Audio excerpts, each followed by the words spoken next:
What does it mean to be a genius? It is a question hinged on the meaning of equality between people. Is a person said to be a genius from birth? Or is it something that can be trained? Some people say it's because of their genetics that other people surpass them in capability, while others say it's due to their environment that they can't foster genuine growth. At any rate, there is no cookie-cutter explanation as to what a genius is or how one is developed, but rather various interpretations that all have merit in their own right. False genius, Ayanokoji. Being the White masterpiece, he is the embodiment of his educational philosophy. He consistently produced perfect results on various topics, even though he was not necessarily genetically gifted. It can be said that he learned more than someone could in a lifetime. However, a key distinction in his genius lies in the nature of both the White Room's curriculum and its educational philosophy. The White Room was created to make exceptional people who excelled in numerous fields of endeavor by teaching forms of pre-existing knowledge. That means Ayanokoji's genius stemmed from the knowledge developed from innovations, and not innovation itself. This is best described in Year 2 Volume 10 by Ayanokoji in the act of drawing. I thought I could create something on impulse, but it didn't turn out that way. In the White Room, I learned numerous skills to enhance my aptitude. However, the process of thinking and creating on my own was not part of the curriculum. A genius by its nature is able to create or be something that is purely unique to them. This can be from Einstein's theory of relativity to the Fibonacci sequence. Creating something new from either pre-existing knowledge or cultivating something entirely new. Ayanokoji's title as the false genius is representative of his ineptitude to create something on his own while hinging on the vast knowledge of the people before him. That is where his genius lies, his ability to absorb and adapt to given information. The natural genius, Sakanagi Arasu. Being special since her birth, she is indicative of the opposition to the White Room's philosophy. She maintains the belief that no one can become a genius, but rather, it was something instilled into you from birth, hence calling Ayanokoji a false genius. Though she was gifted since birth, her genius more specifically takes shape in the form of her leadership.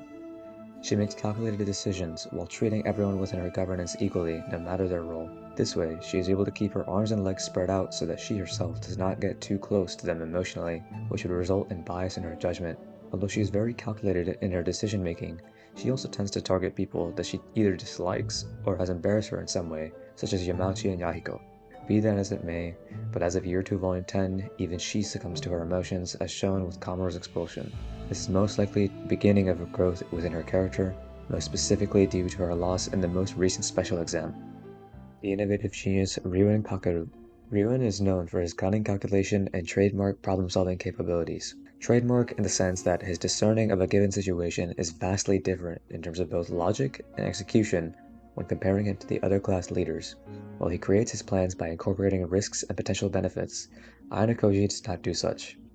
Due to his philosophy of attaining his own victory no matter the method, and his understanding of the misery of being a loser, Ayanokoji does not go with options that induce a failure rate higher than the threshold he is willing to accept, meaning low probabilities of success such as Ryuen's 800 million private point plan are a null factor. In Ayanokoji's eyes, choosing such an option would be foolish and naive based on the currently given information. But the genius fostered in Advanced Nurturing High School supports this line of thinking. To be unconventional and thinking outside of the box are the qualities of a genuine genius. Hence, Ryuen's thinking, while similar, goes against Ayanokoji's textbook perfection with a more non-standard approach. For example, his victory during the survival and dropout of special exam during Year 2 Volume 10 is a testament to his ever-growing tactical abilities that were originally facilitated due to Ayanokoji's intervention on the rooftop back in Volume 7, pointing at the flaw in his prior thinking. Either way, Ryuen is a character whose genius is near impossible to replicate, and that his ingenuity is only able to be done by him. The unrealized genius, Susune Horikita. A person who was constantly looking at the back of her brother, Horikita Manabu, and as a result was extremely stagnant in her growth as an individual. As of the end of Year 1, the strides in her development can be seen in her becoming a unique existence rather than the replica of another. This is in large part due to Ayanokoji's indirect influence on her as well as Manabu's farewell in Volume 11.5. While Ryuen, Sakanagi, and Ichinose all have their own tendencies and styles of battle, Horikita herself is in the midst of figuring this out, creating decisions that are unique to her, such as keeping Kushida within the class after the unanimous vote special exam. Her development comes as a byproduct of the growth of the other three classes and Ayanokoji's involvement. Now, there's a clear and fundamental difference in how Horikita and Ayanokoji operate as individuals. Horikita induces the growth of individuals to a natural extent, such as the likes of Sudo, Yoshida, and even Ibuki to an extent. She gets people to realize their weakness as well as understand their aim and incorporates it into her own methodology. Ayanokoji, on the other hand, accelerates people's growth to an almost abnormal degree. This is due in part to the knowledge he obtained from the White Room. He uses methods to almost force their growth, and if they don't acclimate, they would inevitably fall to the wayside. With Hirata, it was to make him more open to different possibilities than simply one strict one within the class. With Ryuen, it was showing him that violence isn't the deciding factor when it comes to solving problems. Not only this, but also to understand his limits in his current state. At any rate, Horikita's untapped genius is developing thanks to Manabu's influence on Horikita and even Ayanokoji and his plans for the future. The unpredictable genius, Honami Ichinose. Ironically, Ichinose's approach to things before the events of Year 2 Volume 8 were simple and straightforward, maintaining class unity, making sure no one within her class is expelled, and keeping herself morally right. Combined with her exceptional analytical skills, this idea worked fairly well. However, the chink in the armor is only noticeable in the long term. These actions are all right in the short term and are beginning of her class's ascension. The problem shows itself in the later stages of development. All the class leaders are developing and growing while furthering their rise to the upper classes, while she had remained stagnant due to her aforementioned philosophy.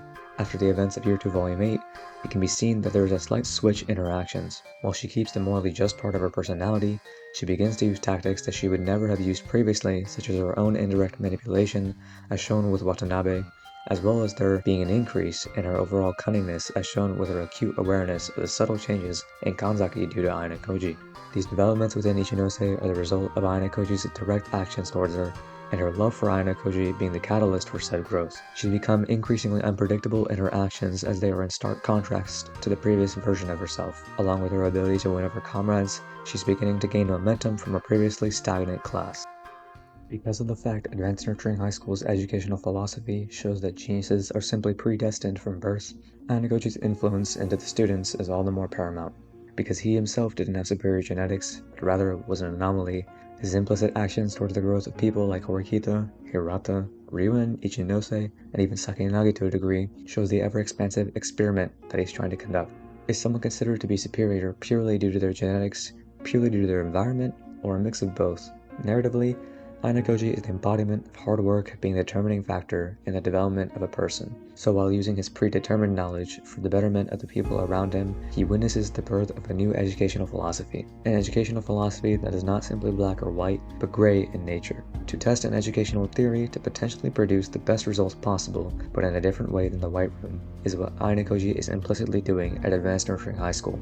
His looming switch to Ichinose's class in order to foster a development within her and her class via his direct intervention showcases this. What it means to be a genius is not clear-cut, but Ayanokoji's experiment intends to solve this mystery.